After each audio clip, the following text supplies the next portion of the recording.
اعوذ باللہ من الشیطان الرجیم بسم اللہ الرحمن الرحیم۔ عزیزم، محترم مکرم سامعین، حاضرین ناظرین، خلاصہ قرآن مجید کے حوالے سے سورۃ البقرہ ہماری جو ہے وہ جاری ہے، اور ہم جو ہیں سورۃ البقرہ جو ہے وہ خلاصہ اس کا بیان کر رہے ہیں۔ دوسرا پارہ ہمارا مکمل ہو گیا اور تیسرے پارے کا آج پہلا ربع انشاءاللہ ہم بیان کریں گے۔ تیسرے پارے کے پہلے ربع میں جو بہت اہم پہلا پوائنٹ قرآن مجید جو ذکر کرتا ہے وہ یہ ہے کہ انبیاء کی فضیلت بھی ہے، عظمت بھی ہے، شان بھی ہے،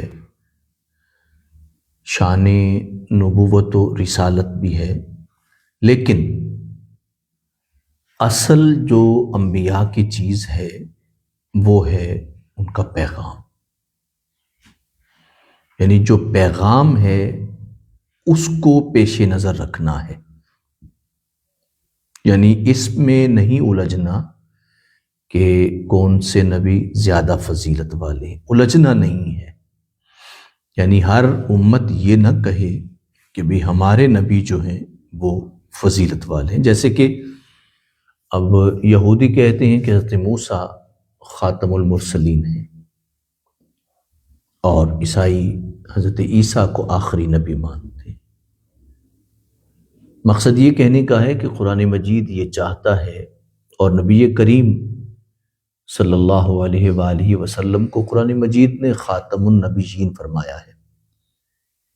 ان کی کتابوں نے یہ دعویٰ نہیں کیا، یعنی ان کا یہ دعویٰ کہ حضرت موسیٰ آخری نبی ہیں یا حضرت عیسیٰ آخری نبی ہیں، یہ ان کا دعویٰ بلا دلیل ہے، یعنی خدا تعالیٰ کی جانب سے انہیں آخری نبی نہیں کہا گیا، اس لیے کہ اگر وہ آخری نبی ہوتے تو حضرت عیسیٰ یہ کیوں فرماتے کہ وَمُبَشِّرًا بِرَسُولٍ يَأْتِي مِن بَعْدِ اسْمُهُ احمد، کہ میں بشارت دینے والا ہوں ایسے پیغمبر کی کہ جن کا نام احمد ہوگا۔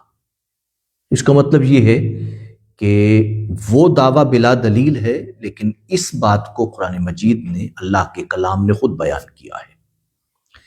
تو لیکن یہ بات جو حقیقت ہے وہ یہ ہے کہ میسج پہ نظر رکھنا ضروری ہے۔ اس بات پہ الجھنا کہ فضیلت کس کی زیادہ ہے یا کس کی نہیں ہے، یہ بات درست نہیں ہے، لیکن آپ ہر ایک نبی میں رسول اللہ صلی اللہ علیہ وسلم کے فرمان کی روشنی میں ہر ایک نبی میں اللہ نے مختلف خوبیاں رکھی ہیں جو اس دور کے مطابق ہیں۔ اب یہ ہے کہ قرآن مجید اس لیے فرماتا ہے کہ انبیاء بھی یہ نہیں چاہتے تھے کہ بھی کسی کو اپنی بات طاقت کے زور سے منوائیں۔ قرآن مجید یہ فرماتا ہے کہ اگر طاقت کے زور سے ہی منوانا ہوتا، یعنی دلیل کے بغیر، کسی آرگومنٹ کے بغیر، کسی وضاحت کے بغیر، اور قائل کرنا اور مائل کرنے کے بغیر اگر یہ کام کرنا ہوتا تو اللہ خود کر دیتے۔ یعنی جس طرح شیر کو گوشت کھانے پہ مجبور کر دیا ہے اور بکری کو گھاس کھانے پر، تو اللہ چاہتے تو ساری انسانیت کو ایک راہ پہ لگا دیتے۔ اگر اللہ نے ایسا نہیں کیا تو کسی انسان کو بھی یہ نہیں کرنا چاہیے کہ وہ زبردستی طاقت کے ساتھ کسی کو اپنی بات منوائے، بیان کر دے، سپیس دے، سوچنے کا موقع دے۔ اس کے بعد قرآن مجید یعنی یہ پہلے ربع میں ہی بتاتا ہے کہ پیام کیا تھا انبیاء کا، اللہ کا پیام تھا، یعنی توحید کا پیام تھا۔ پیغام سب انبیاء کا توحید کا تھا کہ خدا کو ایک ماننا ہے، اور اس میں آیت الکرسی ہے، جس آیت پاک کو ہم آیت الکرسی کے نام سے یاد کرتے ہیں، تو اس میں دراصل اللہ نے اپنی صفات کو بیان کیا ہے، اور یہ بتایا ہے کہ اللہ پاک انسانوں سے کیسے کیسے مختلف ہیں۔ مثلا انسان کو سونے کی حاجت ہے، اگر کوئی شخص بڑا طاقتور ہو تو اونگ جاتا ہے، اونگ ضرور آتی ہے اسے، تو لیکن یہ ہے کہ اللہ پاک نیند سے اور اونگ دونوں سے پاک ہے، یعنی یہ بات آیت الکرسی میں بیان کی گئی۔ تو اس پہلے ربوع میں اس پیغام کے بعد قرآن مجید نے بالکل واضح طور پہ فرمایا لا اکراہ فی الدین، کہ دین میں کوئی زبردستی نہیں ہے، جبر نہیں ہے، قد تبین الرشد من الغی، انسان کے سامنے ہدایت اور گمراہی بالکل واضح ہے، جو سیدھی راہ پہ چلنا چاہے۔ یہ کون سا ہم میں بیٹھے ہوئے جتنے بھی دوست بیٹھے ہیں، کون سا ایسا فرد ہے جو یہ نہ جانتا ہو کہ غلط کیا ہے اور صحیح کیا ہے؟ یہ الگ بات ہے کہ انسان اپنی خواہشوں کی بنا پہ مغلوب ہو کر، کہ اس کی خواہش اس پہ غالب آ جائے اور وہ ڈی ٹریک ہو جائے یا غلط راہ پہ چل پڑے، یہ الگ بات ہے۔ لیکن انسان میں اور بحیثیت مسلمان کے کون سا فرد ایسا ہے کہ جو یہ نہ پہچانتا ہو کہ غلط کیا ہے اور صحیح کیا ہے؟ کوئی ایسا انسان نہیں ہے۔ مسلمان تو پھر اگر قرآن مجید کا مطالعہ کرتا ہے تو پھر تو وہ بھرپور پہچانتا ہے اس بات کو۔ تو اس لیے قرآن کہتا ہے زبردستی نہیں ہے، بس پہچان سامنے رکھ دی گئی ہے۔ اور پھر یہ ہے کہ یہ نہیں ہے کہ بھئی زبردستی سے مراد یہ ہے کہ آپ کسی کو پکڑ کے کریں۔ سادہ سی بات ہے، ہم اٹلی میں رہتے ہیں، اگر ہم اٹلی میں رہتے ہیں تو ہم اس کے قوانین مانیں گے۔ ہم یہ نہیں کہہ سکتے کہ ہم نے رہنا اٹلی میں ہے مگر ہم اس کے اصول، قوانین اور اس کا آئین نہیں مانیں گے، یہ نہیں کہہ سکتے۔ یعنی اگر ہم خود کو مسلمان کہتے ہیں تو ہمیں قرآن مجید کی بیان کردہ حقیقتوں کو ماننا ہوگا۔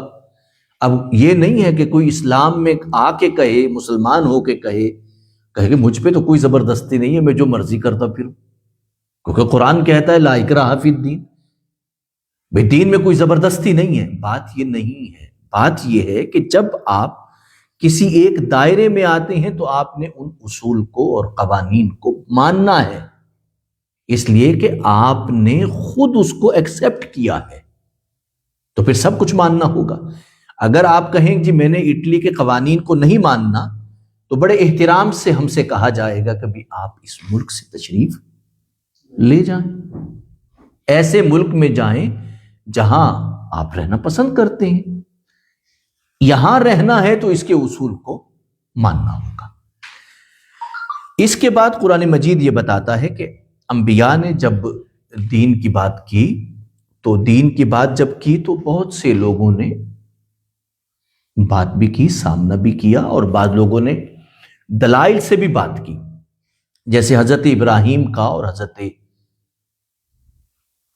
حضرت ابراہیم کا جو ایک مکالمہ ہے، گفتگو ہے جو نمرود سے ہوئی، تو وہ قرآن مجید انہیں ڈسکس کرتا ہے اور بتاتا ہے کہ کس طرح نمرود کے ساتھ بات چیت ہوئی۔ نمرود جس کے بارے میں مشہور ہے کہ بھئی اس کی ناک میں ایک مچھر گھس گیا تھا تو اس نے پھر وہ جوتے شوتے لگتے تھے، تو اس طرح سلسلہ۔ تو حضرت ابراہیم علیہ السلام نے اس سے کہا کہ بھئی میرا پروردگار جو ہے وہ زندگی بھی دیتا ہے اور موت بھی دیتا ہے، یہ دلیل سے بات کی آپ نے۔ اس نے کہا کہ یہ تو میں بھی کر سکتا ہوں۔ اس نے ایک بے گناہ کو بلوایا اور ایک گناہ گار کو بلوایا، یعنی ایک قاتل تھا اور ایک بے گناہ تھا۔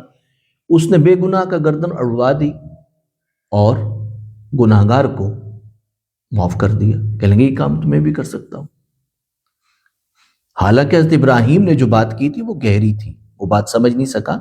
حضرت ابراہیم نے گویا کہا تھا کہ پروردگار پانی کے قطرے میں جو زندگی رکھتا ہے، جو مردہ ہوتا ہے اسے پروردگار زندگی عطا کرتا ہے، کیا تو یہ کر سکتا ہے؟ وہ سمجھا نہیں تھا نا، بات کو وہ نہیں سمجھا۔ حضرت ابراہیم نے تو یہ کہا تھا کہ ایک قطرہ آب میں خدا زندگی پیدا کر دیتا ہے اور ایک باشعور انسان کو سامنے لے آتا ہے، کیا تو بھی ایسا کر سکتا ہے؟ تو وہ نہیں سمجھا اس بات کو. تو آپ نے موٹی بات کی. پھر اس کے سامنے موٹی بات کیا کی؟ آپ نے فرمایا کہ پروردگار فَإِنَّ اللَّهَ يَأْتِي بِالشَّمْسِ مِنَ الْمَشْرِقِ، اللہ مشرق سے طلوع کرتا ہے سورج کو، فَأْتِ بِهَا مِنَ الْمَغْرِبِ، اگر تو خدا ہے تو پھر مغرب سے سورج کو لے آ. اب یہ بات موٹی تھی، یہ سمجھ میں آ گئی اس کو، لیکن فَبُهِتَ الَّذِي كَفَرَ، وہ کافر جو ہے وہ مبہوت ہو گیا، حیران رہ گیا، بھئی میں اس بات کا کیا جواب دوں. مفسرین کہتے ہیں اس مقام پر ایک بڑی اہم بات، وہ کہتے ہیں کہ اگر نمرود یہ کہتا کہ بھئی تمہارا خدا مشرق سے سورج کو لاتا ہے، اگر وہ اتنا طاقتور ہے تو مغرب سے لائے. تو وہ کہتے ہیں کہ اگر ابراہیم علیہ السلام کو یہ چیلنج اگر نمرود کی طرف سے ہو جاتا تو یقیناً اللہ پاک مغرب سے بھی سورج کو لانے پر قادر تھا. تو یہ قرآن مجید اس حوالے سے بتاتا ہے. اور پھر اس کے بعد اگلی جو بات ہے وہ یہ ہے کہ حضرت عزیر کے حوالے سے یہ مفسرین نے نام ذکر کیا ہے، لیکن قرآن مجید نے نام نہیں لیا کسی کا بھی، یعنی کسی شخص کا نام نہیں لیا، اور یہ بتایا ہے کہ وہ ایک شخص جو ہیں وہ زمین پہ لیٹے اور انہوں نے اللہ سے ایک سوال کیا تھا کہ بسے بسائے شہر اجڑ کیسے جاتے ہیں اور اجڑی ہوئی جگہیں بس کیسے جاتی. اور یہ سوال تھا ان کا، یہ سوال انہوں نے کیا. تو وہ کہتے ہیں کہ وہ لیٹے تو سوال یہ تھا انا یحیی ھذہ اللہ بعد موتہا، کہ مرنے کے بعد کس طرح وہ زندگی عطا کر دیتا ہے یا کرے گا. تو وہ کہتے ہیں کہ اللہ نے انہیں 100 سال کے لیے ان کے جسم پر موت طاری کر دی. 100 سال کے لیے موت طاری ہو گئی، وہ وہیں زمین پہ لیٹے رہے 100 سال تک. نہ جانوروں نے چھوا، نہ موسم بھی تو گزرے ہوں گے، آخر 100 سال میں بڑے موسم گزر جاتے ہیں. تو بڑے موسم گزرے لیکن ان کے جسم کو کچھ نہیں ہوا، کیڑوں نے بھی کچھ نہیں کہا. تو قرآن کہتا ہے وہ اٹھے تو اللہ نے پوچھا کم لبست، بھئی کتنا ٹھہرے ہیں آپ؟ تو وہ کہتے ہیں کہ میں ٹھہرا ہوں 1 دن یا کچھ دن کا حصہ ہی ٹھہرا ہوں، تھوڑی دیر ہی لیٹا ہوں. تو اللہ نے فرمایا قال بل لبست 100 عام، بھئی آپ کچھ دیر نہیں ٹھہرے بلکہ آپ 100 سال تک ٹھہرے ہیں، اسی طرح لیٹے رہے ہیں. پھر اللہ نے اس حقیقت کو واضح کیا اور فرمایا کہ دیکھو اپنا جو پینے کا سامان تھا اسے دیکھو. تو پینے کے سامان کو دیکھا تو بالکل تازہ تھا. اور پھر آپ نے فرمایا کہ تمہارا گدھا کہاں ہے جس پہ سواری کر رہے تھے آپ؟ تو گدھا جو ہے مر کے مٹی میں مل گیا تھا. 100 سال اس نے کہاں کھڑے رہنا تھا، تو وہ ختم ہو گیا، مٹی میں مل گیا. تو قرآن مجید یہ بتاتا ہے کہ اللہ نے فرمایا اب دیکھو کہ کس طرح ہم موت کے بعد زندگی کیسے طاری کرتے ہیں، کیسے لاتے ہیں یا کیسے لائیں گے، کس طرح آئے گی زندگی. تو قرآن فرماتا ہے وانظر الی حمارک، اپنے گدھے کی طرف دیکھو، سواری کی طرف، ہم اسے لوگوں کے لیے نشانی بنا دیں گے. کیسے؟ وانظر الی العظام، اس کی کچھ ہڈیاں وغیرہ پڑی تھی تو فرمایا کہ دیکھو ہڈیوں کی طرف دیکھو، کیف ننشزھا، کہ دیکھو ہم کیسے انہیں جمع کرتے ہیں. ثم نکسوھا لحما، پھر تمہاری آنکھوں کے سامنے ہم ان ہڈیوں پر گوشت چڑھتا ہوا تمہیں دکھائی دے گا. ثم نکسوھا لحما فلما تبین لہ، اب وہ ہڈیاں جڑی ترتیب کے ساتھ، اس پہ گوشت چڑھا، جلد اس پہ چڑھی، سارا معاملہ مکمل ہوا، اور گدھا جو ہے وہ بالکل تیار ہو کے سامنے کھڑا تھا. فلما تبین لہ، اور پھر یقینی بات ہے کہ ان کے لیے حقیقت واضح ہو گئی. تو انہوں نے کہا کہ اعلم ان اللہ علی کل شیء قدیر، میں اس حقیقت کو جان گیا کہ اللہ ہر شے پہ قدرت رکھنے والا ہے. اسی طرح حضرت ابراہیم علیہ السلام کو دیکھیے ذہن میں رکھیے کہ سوال کرنا یہ بڑے لوگوں کی بات ہے۔ اب حضرت عزیر کو، جن کا نام مفسرین نے لکھا، یا حضرت ابراہیم کو سوال کی کیا ضرورت تھی؟